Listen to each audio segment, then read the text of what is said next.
Bonjour, bienvenue sur Open Box TV, l'émission de géopolitique d'Alain Juillet, avec une émission particulière, comme souvent, où on se retrouve tous les deux, Alain. Oui. Nous allons parler plus précisément et revenir sur les émissions que nous avons faites sur l'Afrique, oui.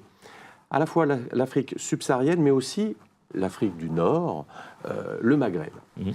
Et il se trouve que dans les commentaires, on nous ramène souvent à notre passé colonial et à ce qu'on a appelé la France-Afrique. Oui, alors, bien sûr. Je voulais avoir de votre part quelques éclaircissements sur quel était l'Empire français en Afrique, comment nous avons quitté ces pays pour ensuite parler de la France-Afrique. Alors, ouais, effectivement, il faut commencer par un point d'histoire. Il ne faut pas oublier que l'Afrique, avant la colonisation, avant tout ça, c'était des royaumes qui contrôlaient des zones importantes. Hein. Alors on avait, au début, par exemple, les Arabes qui étaient installés, comme vous savez, à Grenade et à Cordoue, en Espagne, hein, qui contrôlaient une partie de l'Espagne, avaient, en bas, en Afrique, avait contrôlé toute la zone de l'océan Atlantique, depuis Tanger, au nord, le passage de Gibraltar, hein, jusqu'au Sénégal. En l'an 900, il y avait le royaume de Fès, hein, la capitale était à Fès, elle n'était pas à Rabat comme aujourd'hui, et il contrôlait toute cette zone. C'est pour ça d'ailleurs que le roi Hassan II a fait sa marche verte quand les Espagnols, qui avaient occupé, dans la période coloniale, une zone du désert qui s'appelait à l'époque Ifni, Sahara espagnol, entre la Mauritanie et le Maroc occupé par les Français, eh bien, cette zone, quand elle a été libérée, si je peux dire, elle a été décolonisée par les Espagnols, les Marocains ont dit, le roi Hassan II a dit, mais c'est à nous depuis l'an 900, donc il n'y a pas de raison, on reprend ce qui est notre bien. Et les Algériens, eux, ont dit, mais pas du tout, parce que les Algériens, ce qu'ils voulaient, c'était un accès à la mer, à l'océan Atlantique. C'était une région géopolitique, en définitive, en utilisant les Sahraouis, donc la population locale opposée aux Marocains. Il y en avait une partie qui était opposée et qui a été manipulée, on peut dire, dirigée par les Algériens, pour permettre à l'Algérie d'avoir un accès à l'océan Atlantique qui n'ont pas au nord, puisqu'ils sont sur la Méditerranée. Deuxième élément dans la question que vous posiez, c'est que quand il y a eu la colonisation, que ce soit les Espagnols à Ifni, que ce soit les Français qui ont débarqué au nord, là au Maghreb, en particulier en Algérie, à Alger, dans l'affaire du bey d'Alger, vous savez, à l'époque, le bey ayant envoyé un coup d'éventail à l'ambassadeur français, à l'époque, pour ça, on était capable de faire la guerre, et donc on a envahi toute la zone. Enfin, il n'y avait pas que ça. Parce que voilà, on m'a dit, j'ai entendu dire dans les commentaires, il n'y avait pas l'éventail. Oui. On devait beaucoup d'argent à l'Algérie. Il y avait plusieurs choses. On devait beaucoup d'argent, il y a eu le coup d'éventail, mais il y avait surtout aussi que même encore à l'époque, il y avait des raids de piraterie qui partaient d'Alger et qui attaquaient, où on récupérait les bateaux. Il y avait des esclaves encore à l'époque, européens, qui étaient pris, hommes et femmes, hein, qui étaient ramenés à Alger. Donc, si vous voulez... il y a un moment où toutes les grandes puissances de la Méditerranée du Nord, si je peux dire, ont jugé que ça commençait à bien faire, et les Français ont profité effectivement du coup d'éventail pour occuper l'Algérie. Mais ce qui est intéressant de voir, c'est que l'Algérie, à l'époque, c'était une partie, je dirais, c'était de la zone turque, c'était une possession turque, hein, une possession turque, et la zone était une zone, je dirais, de 300-400 km à partir de la mer. Bon. La zone de passage, en définitive, pour les gens qui allaient depuis la péninsule arabique et l'Égypte vers l'Europe. Nous, de là, on est descendu avec les militaires français, on est descendu de plus en plus au sud, hein, pour aller jusqu'à la partie subsahélienne. Et, allez, comment voulez-vous faire des frontières quand vous êtes dans plein désert? On trace des lignes droites. Et ça explique pourquoi, quand vous voyez les frontières de tous ces pays, c'est de véritables lignes droites qui vont vers toutes, nord-sud, ouest-ouest, enfin, c'est toujours très simple. Un trait de règle. Exactement, un trait de règle qui a été fait par des géographes, et puis on disait, ben, c'est comme ça. Mais qui ne correspondait pas, pardon, au mode de vie, au style de vie des populations. C'est là où est le problème, c'est que ensuite, évidemment, quand il y a eu la décolonisation par les Anglais, par les Français ou par les autres, les Espagnols ou les Allemands, puisqu'on était tous les quatre en Afrique, hein, les 4 pays essentiels en Afrique, c'était ces 4-là. Quand il y a eu, et un peu l'Italie, excusez-moi, il ne faut pas que j'oublie l'Italie sur l'Éthiopie et la Libye. Quand il y a eu la décolonisation, bon, les pays nouvellement indépendants ont dit on ne touche pas aux frontières, parce que chacun dans ces pays, tous ces pays ont dit mais attendez, il y a une partie là à côté, c'est nous, parce que quand les colonisateurs sont arrivés, ils ont coupé le royaume. Moi je vois les Mali avec les Dogons, on voit au Cameroun avec Agaroua et ailleurs, il y avait des royaumes qui couvraient des territoires très importants, et là, qui se sont retrouvés coupés en plusieurs morceaux, si vous voulez. Un peu comme l'Ukraine, pour reprendre l'Ukraine. L'Ukraine, la vraie Ukraine, celle de, si vous voulez, à la fin de la Première Guerre mondiale en 1918, l'Ukraine, il y avait la partie nord, elle était occupée par les Polonais, la partie à l'est du Dniepr, elle était occupée par les Russes, et l'autre partie est occupée par l'Empire austro-hongrois. Vous voyez ? Bon, alors, donc, quand on vous dit, il y a un territoire, on fait l'Ukraine, oui, en faisant l'Ukraine, on enlève une partie à la Pologne, hein, on enlève une partie aux Allemands, on enlève une partie aux Russes. Vous voyez ? Bon, c'est des décisions qui sont des décisions de négociation d'État à État dans le cadre de traités internationaux ou simplement dans des processus de colonisation, de décolonisation. Alors, il y a toujours eu ces conflits, si vous voulez, entre les uns et les autres, chacun disant « mais cette partie-là est à moi ». Et alors, il y a eu en plus, il ne faut pas l'oublier non plus, et ça, c'est probablement là où on a été défaillant. On a donné à l'Algérie la partie qui était au sud, le Grand Sud, si je peux dire, le Sahara, ce qu'on appelle le Sahara.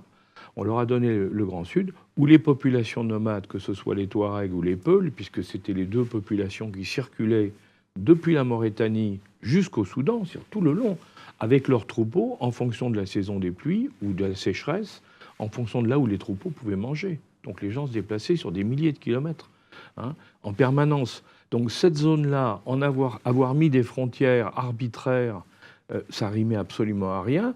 Et c'est une des raisons pour lesquelles on a les problèmes avec les Touaregs du Mali, et du Niger et d'ailleurs. Les populations du nord, je dirais du sud du Sahel, hein, parce que ces populations disent « mais pourquoi vous nous avez rattachés à des pays avec qui on n'a rien à voir ? Au nord, je prends l'Algérie, hein, au sud, c'est pareil, on prend les pays comme le Mali ou le Burkina Faso, tu dis, mais nous, on n'a rien à voir avec ces pays-là. C'est ce qu'ils appellent, les Maliens appellent l'Azawad, hein, dire une zone où, en définitive, on dit on aurait dû avoir un État à nous. Vous voyez ? Mais pourquoi on ne l'a pas fait ? C'est parce qu'on était dans notre schéma, qu'on a de lignes géographiques qu'on avait tracées, et on ne voulait surtout pas les changer.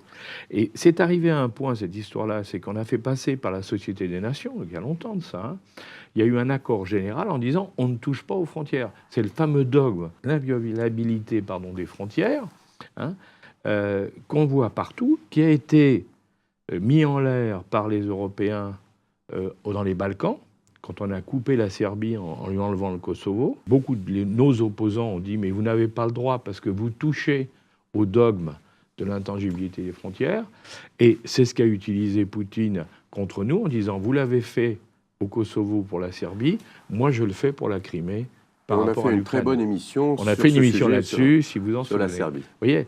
Alors, donc ça c'est la première partie. Il faut bien avoir ça en tête.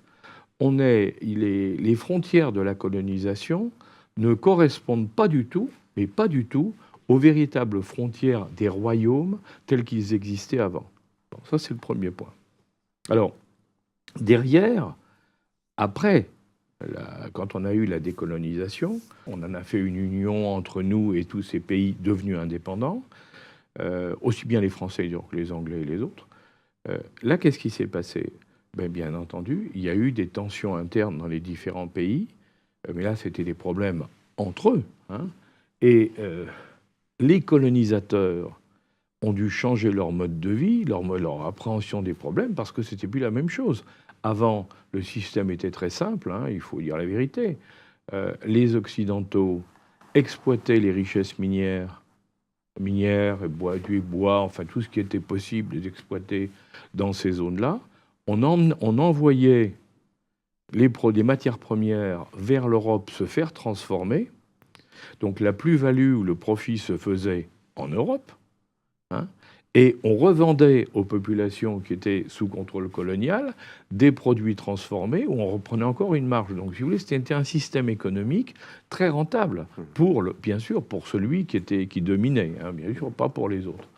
Mais en contrepartie, il y avait des investissements locaux qui étaient faits, hein, qui permettaient de développer le système, parce qu'il fallait, pour que les gens puissent acheter sur place un certain nombre de choses, il fallait bien qu'on leur envoie et de quoi pouvoir acheter. Donc il y avait tout un ensemble, si vous voulez.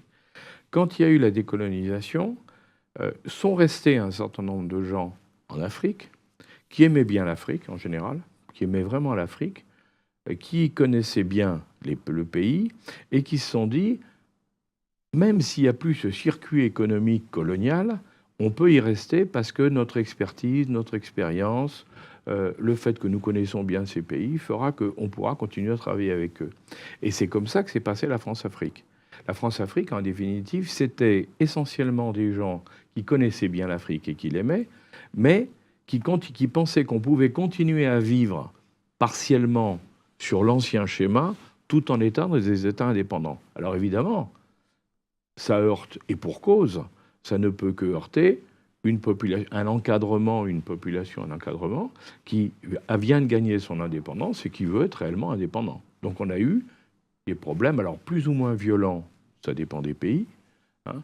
Un des pays les plus violents ayant été le Congo belge, hein. Mais dans la plupart des pays, la décolonisation et, je dirais, l'influence France-Afrique s'est fait, mais peu à peu en diminuant. Bon. On a quand même gardé un système de contrôle qui est complètement archaïque aujourd'hui, c'est le franc CFA. C'est-à-dire que la monnaie locale est restée dans la partie francophone. Le franc CFA, alors sous prétexte que c'était un peu comme l'euro en Europe, c'était pratique pour tout le monde, mais en réalité, le franc CFA était contrôlé par les Français. Donc c'est vrai que c'est un outil c'est anormal, si vous voulez. Au minimum, ça aurait dû être contrôlé par les banques des pays africains concernés. Et actuellement, c'est ce qui est en train de se passer. Il y a de grandes discussions sur la suppression du franc CFA et le changement, parce que tout le monde se rend compte qu'on ne peut pas continuer avec un système pareil. Mais ça, c'est la suite, si vous voulez, ou l'évolution progressive de ce qui s'est passé. Alors, ensuite, qu'est-ce qu'on voit ? On voit que les colonisateurs qui avaient décolonisé, dans certains pays, sont restés, dans d'autres moins, et dans d'autres plus du tout. Hein, les Espagnols sont partis du Sahara espagnol complètement. Hein, ils ont abandonné le Sahara espagnol. Les Italiens, n'en parlons pas. Les Allemands, comme ils avaient perdu la Deuxième Guerre mondiale, le Cameroun, qui était une colonie allemande, a été récupéré par nous. C'est les Français qui l'ont récupéré. Enfin, il y a eu donc toute une série, si vous voulez, à l'époque, hein, d'évolutions. Et on a vu arriver, je dirais, d'autres grandes puissances qui n'avaient pas pu jusque-là rentrer en Afrique, et qui sont arrivés en disant on peut faire des affaires. Alors on a vu les Américains, on a vu les Russes, on a vu les Chinois, essentiellement. Hein. Bon. Si on regarde, les Américains, ils ont été intéressés parce qu'il y avait du pétrole. Le problème des Américains après la Deuxième Guerre mondiale, c'était récupérer du pétrole. Et le deuxième, c'était les mines. Tout le monde sait que les grandes compagnies minières mondiales sont pratiquement toutes anglo-américaines. Elles ont voulu mettre la main sur les mines. Donc là, il a commencé des conflits miniers, hein, où nous avions des États anciennement colonisateurs et les États locaux qui se sont trouvés confrontés à l'arrivée de compagnies minières étrangères aidées par des États. C'est l'histoire du Rwanda avec le Congo, qu'on a évoqué aussi dans une autre émission, hein, où vous avez aujourd'hui, aujourd'hui, ça fait 20 ans que ça dure, quand...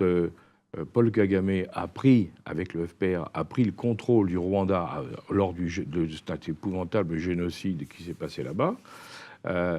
Ils ont continué, on l'avait expliqué dans notre émission, ils ne sont pas arrêtés au Rwanda. Hein, ils ont continué pour aller mettre Kabila en place au Congo, et ils ont profité pour ça du fait que les Hutus, qui avaient été les responsables du massacre au départ, hein, les Hutus s'étaient réfugiés, poursuivis par les Tutsis de Kagame, s'étaient réfugiés au Congo. Ils en ont profité pour envahir le Congo avec des troupes de Kagame, aidées par des conseillers américains, et d'aller jusqu'à Kinshasa, Donc, et à Kinshasa, de remplacer le président en place par le président Kabila, qui était entre les mains des Américains. Alors, excusez-moi, je reviens sur cette émission. On en avait parlé avec M. Éric Lubin. Oui, absolument. On avait fait une très très belle émission. Et ce qui était intéressant, c'est que on n'en parlait pas du tout à l'époque. Mais oui. Et c'est revenu sur le devant de la scène avec la visite du président Macron. J'ai été très surpris en écoutant le président Macron l'autre jour, quand il s'est adressé de manière un peu méprisante au président Tshisekedi, parce qu'il a dit quelque chose qui est faux. Il a dit « ça fait 20 ans que vous n'êtes pas capable de régler le problème de votre rébellion dans l'est du pays. Or, ce n'est pas vrai. En réalité, ce qui s'est passé, c'est qu'après avoir mis Kabila à la tête de l'État congolais, Kagame et le président ougandais, parce qu'ils étaient tous les deux, les Ougandais et les Rwandais, ont dit « nous, on veut, en contrepartie, on va récupérer toute la production minière de coltan, c'est essentiel pour les téléphones portables et autres, on va le récupérer, et c'est dans la province de l'Ituri, qui est la province qui est juste à la frontière du Rwanda et du Burundi. Et de l'Ouganda, pardon. Les compagnies minières ont commencé à exploiter le coltan. Comme il fallait, pour pouvoir ne pas être gênés par les Congolais, ils ont financé des milices terribles, hein, qui ont fait des atrocités épouvantables dans le coin, pour maintenir la terreur et garder le contrôle des mines. Et qu'est-ce qu'a fait Tshisekedi quand il est arrivé au pouvoir? Tshisekedi a dit « on ne peut pas continuer comme ça. Ça fait 20 ans que vous occupez une zone qui est une zone congolaise, que vous prenez le minerai, le coltan, et vous l'emmenez en Ouganda et au Rwanda. De là, vous le réexportez vers l'extérieur. Donc c'est vous qui faites les bénéfices et la plus-value. Hein, et nous, qui sommes les propriétaires du terrain, on n'a droit à rien. C'est scandaleux. Je veux que vous nous rendiez le contrôle de cette zone. Hein. Donc ce n'est pas du tout une rébellion. En réalité, c'est l'exploitation par des compagnies minières contrôlées et aidées par l'Ouganda et le Rwanda de toute la partie est du Congo. Et il y a une statistique, pour ceux qui pourront en douter, il y a une statistique fantastique, c'est vous regardez la production de coltan dans le monde et vous découvrez qu'il n'y a rien au niveau du Congo et qu'il y a plein au niveau du Rwanda, alors qu'il n'y a pas de mine au Rwanda de coltan. Vous voyez ? Donc c'est vous dire... Alors, quand il dit qu'il y a une rébellion, non, il n'y a pas de rébellion. Et au contraire, c'est une exploitation. Et là, on revient à ce que je vous disais, c'est les fameuses compagnies minières. Et pour prendre un autre exemple de compagnie minière, c'est Wagner. Les mercenaires de Wagner. Hein, enfin, je ne sais pas dire si on doit dire mercenaires pour Wagner, parce que en réalité, c'est une troupe russe. Ce sont tous des Russes. Et visiblement, ils obéissent au pouvoir central. Donc, ce n'est pas exactement des mercenaires dans le sens où on l'entend. Une troupe privée. Voilà, c'est une milice privée, voilà. Hein, russe. Voilà. Bon, mais ce qui est intéressant, c'est pas pour ça que je le disais, Wagner, ce qui est intéressant là-dedans, c'est comment il se fait payer. Il se fait payer en mine d'or. C'est-à-dire, quand il arrive en Centrafrique, ils ont dit, nous, on va protéger le président. Notre boulot, c'est de protéger le président, c'est pas autre chose. On vous protège contre les tentatives de vous renverser que les Français et les autres peuvent avoir idée de faire parce que vous n'êtes pas dans leur ligne. Donc, on vous protège, mais vous nous payez en mine d'or. Ils ont fait exactement la même chose au Mali. Et oui, au Mali, il y a beaucoup de mines d'or. Et il y a beaucoup de mines d'or. Et donc, vous voyez là encore les compagnies minières. En réalité, l'or, dans tous ces coins-là, est récupéré par les Russes. Et pourquoi par les Russes? Parce que dans les attaques, les sanctions européennes, si vous voulez, contre le rouble, ce qu'on n'avait pas prévu, c'est que le rouble étant appuyé sur l'or, ben évidemment, le rouble ne se dévalorise pas. Alors, ce qui est intéressant pour Tshisekedi, c'est que pendant que nous, notre président disait vous n'avez pas été foutu d'arrêter la rébellion, il est intéressant de voir que l'Organisation de l'Union africaine vient de dire il n'est pas acceptable que des pays aillent piller les autres. Donc, eux, ils commencent à prendre parti en disant il faut arrêter ça. Et Kagame, il n'a pas du tout aimé, il a expulsé 3-4 ambassadeurs en disant « c'est inacceptable, hein, vous êtes en train de me menacer ». Non. Les gens lui disent « chacun chez soi et on protège nos mines ». Alors, ça, c'est le deuxième élément. Le troisième, c'est sur cette évolution de l'Afrique subsahélienne, si vous voulez. C'est ce qu'on a vu au Gabon.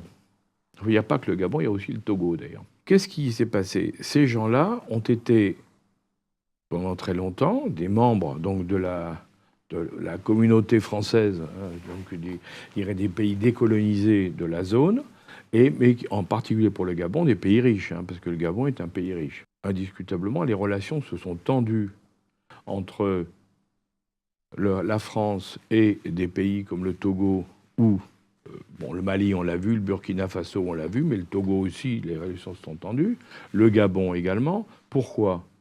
Parce que dans tous ces pays-là, on a toujours voulu conserver une influence forte et d'appuyer cette influence forte sur le côté militaire. Bon. Et les gens se sont dit, mais est-ce que c'est bien raisonnable ? Pourquoi continuer à travailler avec les Français exclusivement alors qu'il y a d'autres opportunités ? Et on a vu le Togo et le Gabon, par exemple, dire « je lasse la France pour passer dans le Commonwealth anglais ». Personne n'en a parlé. Hein. Le Gabon, il y a 2 ans, est rentré dans la communauté anglophone. Donc, ça veut dire qu'il a choisi son camp, et le camp, c'est plus la France. Vous voyez ? Bon, Kagame, au Rwanda, on parlait français au Rwanda.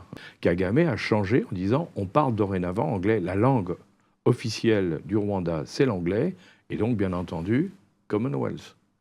Vous voyez ? Donc, on voit aussi les jeux de pouvoir qui se passent derrière. Le Gabon, c'est liaison avec les Américains. C'est clair.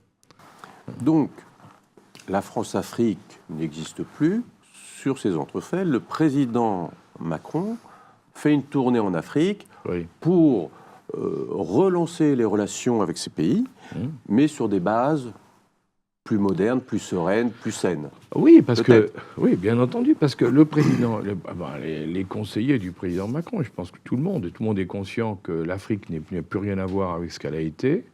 On voit les actions, effectivement, des Américains. Les Français étaient la population étrangère la plus importante en Afrique il y a 30 ans. Aujourd'hui, la population la plus étrangère en Afrique, ce sont les Chinois. Il faut le savoir, on a été remplacés complètement. Les Chinois, ils ont notre système. Eux, ils font des contrats et ils prêtent de l'argent. C'est-à-dire que vous dites, voilà, j'ai un besoin. Je me souviens, par exemple, le Congo-Brazzaville, n'a plus d'argent, les Chinois, ils vous en faites pas, les banques ne veulent pas vous prêter, nous, on vous prête. Très bien, les chefs d'État, ils sont contents, ils ont de l'argent. Le problème, c'est qu'ensuite, il faut payer. Ils vous disent, bon, vous ne pouvez pas payer, on comprend, mais alors qu'est-ce que vous nous donnez en échange ? Et ils mettent la main sur des pans entiers de l'activité locale. Donc, si vous voulez, et ça, alors, ils s'en rendent compte les uns après les autres, hein. Mais ils sont coincés, les pays africains, parce qu'ils ont emprunté, ou ils continuent à emprunter parce qu'ils ont des besoins. Et d'un autre côté, les Chinois leur financent, ou les aident à financer des infrastructures, hein, les ports, les routes, les chemins de fer, tout y passe, si vous voulez. Tous les pays africains, maintenant, se réunissent régulièrement en Chine, à Pékin, hein, dans un grand forum, comme nous, on faisait avant. Avant, on avait un grand forum des pays africains en France, où le président de la République les voyait tous, tout le monde se connaissait. Maintenant, nous, on n'existe plus. En réalité, ça se passe en Chine. Hein. Donc, on voit bien, il y a des bascules dans tous les sens. Vous voyez ? D'où l'important, je reviens sur le voyage du président. Alors, le président... Et donc, c'est un succès, non, malheureusement, parce que c'est là où on peut se poser des questions, si vous voulez. Quand son premier discours, quand il est allé au Gabon, on peut dire se demander pourquoi il a choisi le Gabon, puisque le Gabon, comme je vous disais, a basculé dans le Commonwealth. Le Gabon a voté pour la Russie à l'ONU, quand même, hein, donc a montré qu'il n'était pas du tout de notre côté. Il a voté pour la Russie, que c'était le bon endroit pour faire cette déclaration. Mais il avait raison quand il a dit, son premier discours était tout à fait justifié, de dire la France a compris que c'est plus comme avant et qu'il faut qu'on change de mode de relation avec les pays africains. C'était très bien. Hein. Il avait raison. Simplement, est-ce que c'était le bon pays pour le faire ? Puisque ce n'est pas un pays qui, aujourd'hui, nous apprécie particulièrement. Alors certes, Total a des gros intérêts là-bas, mais Total n'est pas la France. Alors ensuite, quand il a été au Congo, je vous disais, visiblement, il n'a pas été mis au courant. Enfin, ou alors, il a voulu oublier qu'il est très ami avec le président rwandais, Kagame, et il n'a pas voulu attaquer le président rwandais, mais cette diplomatie... pour faire plaisir au président Kagame, nous a mis à dos toute une partie de l'Afrique. Oui. Celle qui dit c'est scandaleux qu'un pays africain exploite les autres. Vous voyez ? Ça, il y a plein. En France, il y a un non-dit total là-dessus, vous pourrez remarquer. Et donc, du coup, on ne veut pas dire il y a un vrai problème de fond, et puis là, on n'a pas arrangé, au contraire, on l'a aggravé. on peut revenir un peu, si vous voulez, à la France-Afrique là-dessus. Quand il y a eu, à l'époque de Gaulle, il y avait Foccart, tout le monde connaît, Monsieur Foccart. Monsieur Foccart, qui défaisait les présidents africains, ça c'est vrai, mais qui les connaissait tous très bien, il connaissait parfaitement l'Afrique. Mais c'était une Afrique assez paternaliste, il faut être honnête. Quand Mitterrand est arrivé au pouvoir, les gens ont dit ça va changer, pas du tout. C'est un des adjoints de Foccart, un des collaborateurs de Foccart qui s'appelait Penn, qui est devenu le patron. Donc simplement, on a changé de parti, mais la méthode est restée à peu près la même. Penn était moins connu, peut-être un peu plus ouvert, si je peux dire, mais ça se passait pas mal, hein, parce que tout le monde se connaissait, tout le monde se mettait d'accord. Par exemple, à l'époque du président Chirac, on a mis à l'Élysée un ambassadeur, et puis qui connaissait très bien l'Afrique. Mais il n'empêche que le président Chirac avait des relations personnelles avec les dirigeants africains, et franchement amicales. Ça, tout le monde le sait. Donc il y avait un vrai courant d'échange et de sympathie. Bon, ça se passait très bien. Et c'est vrai que depuis, ça s'est dégradé, parce que les gens qu'on a mis à l'époque à la cellule à l'Élysée, maintenant il n'y en a plus de cellule, mais à l'époque, il y a la cellule à l'Élysée, on a vu des gens qui n'étaient pas des spécialistes de l'Afrique. Et alors là, c'est catastrophique. Si vous mettez quelqu'un qui est un spécialiste du Moyen-Orient ou de l'Asie pour parler avec l'Afrique, ben évidemment, il ne comprend pas du tout. L'Afrique, c'est un monde, avec ses codes, avec ses habitudes, avec son histoire, avec sa culture. Hein, et vous ne les traitez pas comme on parle avec un Sud-Américain ou avec un Asiatique. C'est un autre monde. Et il fallait savoir respecter ces cultures et ces gens. Je pense qu'on ne peut pas travailler en Afrique si on n'aime pas l'Afrique et les Africains. Si on parle de spiritualité, la spiritualité Dogon au Mali, elle vaut largement toutes les spiritualités occidentales. Hein. Ce sont des pays qui ont une véritable histoire, mais une histoire millénaire. Hein. Et ça, il faut le comprendre, si vous voulez. Quand vous allez au nord Mali, ou vous allez au nord du Niger, vous avez des grottes ou des dessins préhistoriques sur les falaises, exactement comme à Lascaux en France.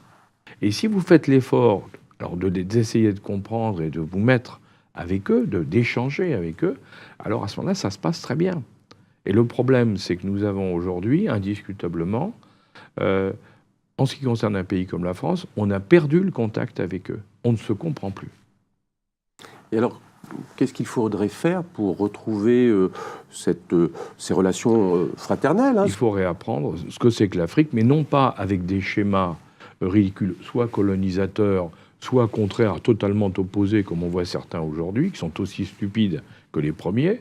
Hein. Il faut prendre un schéma de relations d'égal à égal avec des gens différents de nous, mais qui ont des liens avec nous. Alors on peut être d'accord ou pas d'accord, mais ça crée des liens, ça crée des échanges. En espérant donc de trouver un chemin pour retrouver cette sérénité. Oui, mais il faut faire un effort, si vous voulez, il faut faire un effort. Je pense que quand vous avez Macky Sall, le président, par exemple, du Sénégal, qui gère extrêmement bien son pays, qui est président de l'Organisation africaine, qui développe le Sénégal, qui est un pays pauvre, il est en train de développer à toute vitesse. Il faut se dire... Comment il fait, hein. Alors, le Sénégal a souvent eu de grands dirigeants. Mais c'est intéressant de voir comment ils font, justement, parce qu'avec peu de moyens, ils arrivent à faire des choses intéressantes. Et un autre point qu'il faudrait aussi regarder, et qui montre bien qu'on a perdu pied, nous, c'est la montée en puissance du Maroc dans tous les pays de la zone sahélienne, subsahélienne. Hein. Le Maroc a remplacé la France dans la plupart de ces pays. Pourquoi ? Parce que les banques marocaines ont remplacé les banques françaises qui ne voulaient plus prêter dans ces pays-là ou investir dans ces pays-là en disant il y a trop de risques. Alors évidemment, s'il y a du risque et qu'on n'en veut pas, il ne faut pas être banquier, excusez-moi. Hein. Et justement, il y a quelque chose d'intéressant, c'est que moi j'ai toujours entendu parler des prêts que faisait l'Occident, l'Europe, à l'Afrique. Oui. Et puis au bout de 10 ans, 15 ans, 20 ans, on effaçait la dette. Oui, c'est vrai. Donc l'Afrique, a priori, n'avait pas la capacité de rembourser ses prêts. Ça dépend du type de prêt que l'on pouvait faire, ça dépend aussi de ce qu'on voulait en faire. Un des problèmes de l'Afrique, indiscutablement, depuis toujours, hein, ça a été la corruption. Il ne faut pas se leurrer. Il n'y a pas qu'en Afrique qu'il y a de la corruption, hein, mais loin de là, même partout. Mais en Afrique, c'est vrai que les dirigeants africains avaient une fâcheuse manie de récupérer une partie de l'argent. Mais Ce qu'il faut bien voir aussi, c'est ce qu'on n'a pas compris souvent aussi, l'histoire-là, c'est que l'Afrique, c'est pas l'Europe, un pays africain, c'est pas la France. Quand vous êtes un chef de tribu, quand vous êtes un chef de clan, quand vous êtes le chef d'un village, si vous réussissez, si vous allez vous installer ailleurs et vous avez de l'argent, vous devez aider tous les gens du village, tous les gens de la tribu, tous les gens du clan. Quand un chef d'État est nommé en Afrique, immédiatement, il doit redistribuer le fameux ruissellement dont on parle en Europe. Il doit redistribuer une partie. Tant que le système ne fonctionne pas avec redistribution, c'est un système comme chez nous. Nous sommes avec le même système, avec la sécurité sociale, les retraites, les garanties. C'est exactement la même chose. Un autre système, mais le résultat est le même. Ruissellement vers toutes les catégories en aidant les plus défavorisés. Même système. Simplement, là où est la différence, c'est qu'à partir du moment où il y en a un qui dit « hop, on ne redistribue plus, je garde tout pour moi », là, ça devient insupportable. Et la grande erreur qu'on a faite, c'est que souvent, on a accepté de faire des aides, des prêts et autres, en sachant parfaitement qu'une partie allait être récupérée par quelques-uns. Alors qu'il aurait fallu, justement, prendre toutes les garanties pour que ce fameux ruissellement traditionnel, culturel, se fasse. Vous voyez ? Et donc, le Maroc a pris une position, effectivement, formidable. De trait d'union, d'ailleurs, entre l'Europe et l'Afrique subsaharienne. C'est le hub, comme on dit maintenant dans l'aviation. Le Maroc est devenu le hub. Si vous voulez réussir en Afrique subsaharienne, passez par le Maroc. On l'a vu monter en puissance, le Maroc, depuis 10 ans, 15 ans. C'est assez exceptionnel. Hassan II a pris le contrôle du Sahara espagnol, donc on a fait le Maroc du Sud. Son fils, Mohamed VI, lui, tout de suite a dit « Mon objectif, c'est la zone sahélienne ». Et il est allé faire effectivement des quantités de voyages là-bas, accompagné par ses banquiers pour aider. Et ça va très loin. Aujourd'hui, il y a un pipeline qui est en train de se construire entre le Nigeria et le Maroc, qui va passer par tous ces pays, bien sûr en évitant la zone algérienne, vous en doutez bien. Donc il va passer par la Mauritanie. Et ce pipeline va permettre au Maroc d'avoir une autonomie énergétique, si vous voulez, pour les années à venir, auquel s'ajoutera bien sûr les centrales solaires et tout ce qu'ils sont en train de faire aujourd'hui.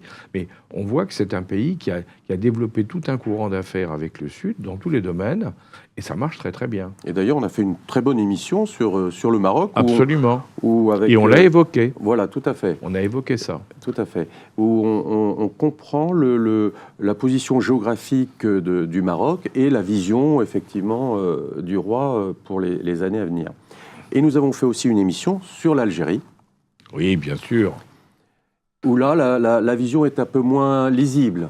Ah ben, si vous voulez, sur l'Algérie, ce qu'on avait souhaité à l'époque, quand on a fait cette émission, ce qui m'avait frappé avant, c'était le fait que lorsqu'on parle de l'Algérie, en définitive, on ne veut pas. On dit ils sont pas bien avec nous, on s'entend pas bien avec eux, il y a des difficultés, puis il y en a d'autres qui disent mais non, on est très bien. Enfin bref. Moi, ce que j'ai voulu qu'on voit, c'est entendre le point de vue véritablement des Algériens. C'est-à-dire pas le point de vue des Français. On le connaît, le point de vue des Français, on l'a entendu par tout le monde. C'était le point de vue des Algériens alors ce que je pense personnellement, ont construit leur histoire sur la guerre d'Algérie, parce qu'avant, ils ont été au gré des vents, contrôlés par les uns et par les autres. Maintenant qu'ils ont pris leur indépendance et qu'ils l'ont construit à travers la guerre d'indépendance, ils veulent affirmer et ils se sont fait une histoire. Bon, c'est normal, c'est comme ça. Mais ce qui est intéressant, justement, c'est de bien le comprendre, de comprendre les mécanismes, parce que pour le moment, on voit bien, le président Macron a, je crois, fait tout ce qui était possible, même au-delà du possible pour certains, pour se retrouver bien avec l'Algérie, à tel point qu'on s'est brouillé avec le Maroc, qui était notre allié traditionnel, il faut quand même le dire. On a toujours été aidé, on a travaillé avec le Maroc depuis je dirais, l'arrêt du protectorat au Maroc et l'indépendance de l'Algérie. Bon, il faut bien reconnaître qu'il y en a un pays qui est plus pauvre, qui est le Maroc, qui s'est développé, avec qui on marchait très bien.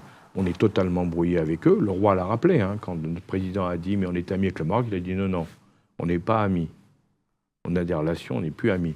Donc c'est clair et net. Hein, on a cassé les ponts. Mais de l'autre côté, notre président a essayé d'avoir de très bonnes relations avec l'Algérie. Mais le moins qu'on puisse dire, c'est que l'Algérie ne répond pas.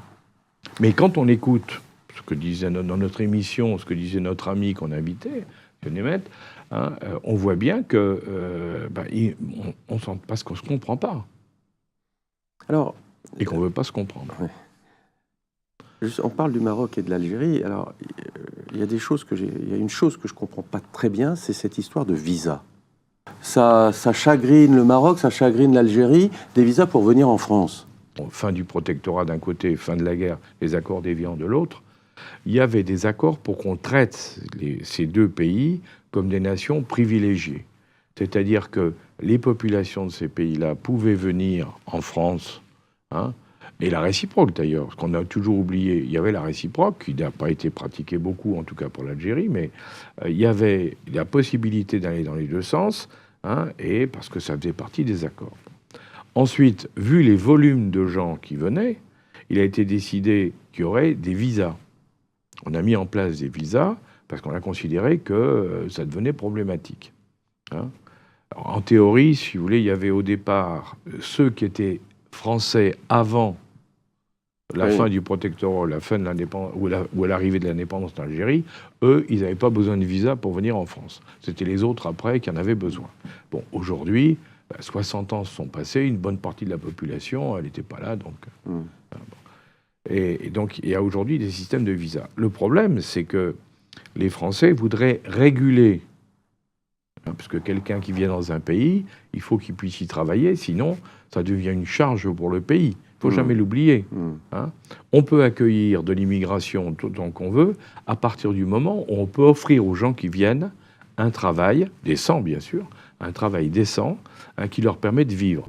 Et alors, s'ajoute à ça maintenant le fait qu'on veut pouvoir, les Français souhaitent pouvoir renvoyer des gens qui ont commis des délits, parce qu'il faut quand même qu'il y ait des délits, hein. On veut pouvoir les renvoyer dans leur pays d'origine. Certains autres pays l'ont obtenu, mais nous, on n'arrive pas à l'obtenir en Algérie et au Maroc. On s'éloigne de la France, mais on veut quand même avoir les visas. Mais je pense que le fond du problème, si vous voulez, c'est un problème qui ne peut se régler, en définitive, que par des négociations d'État, mais s'appuyant, vu la complexité du problème, s'appuyant sur des référendums. En tout cas, chez nous. Je ne crois pas une seconde qu'on peut le régler autrement. C'est-à-dire qu'il faut obtenir une manifestation populaire, faire un vote de référendum, et derrière ça, ensuite, fort du résultat du référendum, aller négocier dans les pays, en l'occurrence, pour dire, voilà, écoutez, la population chez nous, elle dit ça, on est bien obligé de suivre, donc maintenant, comment on fait pour trouver une solution? Et s'il n'y a pas moyen, on exerce des mesures de rétorsion.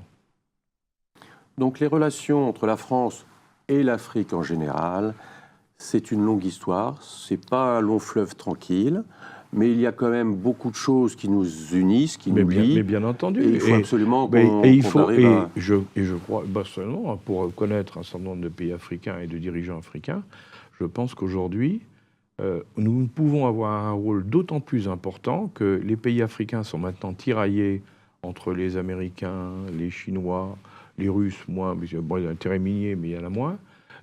Ils sont tiraillés entre tout le monde, et qu'en définitive, nous, on est quand même un peu un frère. Moi, je dis pas le grand frère ou le petit frère, je dis un frère, quelqu'un qui connaît quand même mieux que les autres, même si c'est pas parfait. On vient d'en parler, mais quelqu'un qui les connaît quand même beaucoup mieux et qui, en général, les aime plus que les autres. Écoutez, Alain, merci pour tous ces éclairages, toutes ces informations qui nous permettent de mieux comprendre à la fois l'histoire et puis un projet sur lequel on peut se projeter. Et comme toujours, c'est très intéressant de vous entendre et de vous écouter. J'espère que vous aussi, vous avez compris et entendu un certain nombre de choses qui vous ont intéressé, et on vous donne rendez-vous pour une prochaine émission sur Open Box TV. Merci et à très bientôt. Vous êtes de plus en plus nombreux à nous suivre sur Open Box TV, et vraiment nous tenions à vous en remercier avec Alain Juillet. Et nous lisons tous vos commentaires qui enrichissent le débat. Et vraiment, nous vous demandons de nous soutenir sur Tipeee pour continuer à avoir cette ligne éditoriale indépendante et vous proposer des émissions toujours de plus en plus enrichissantes. Merci et à bientôt.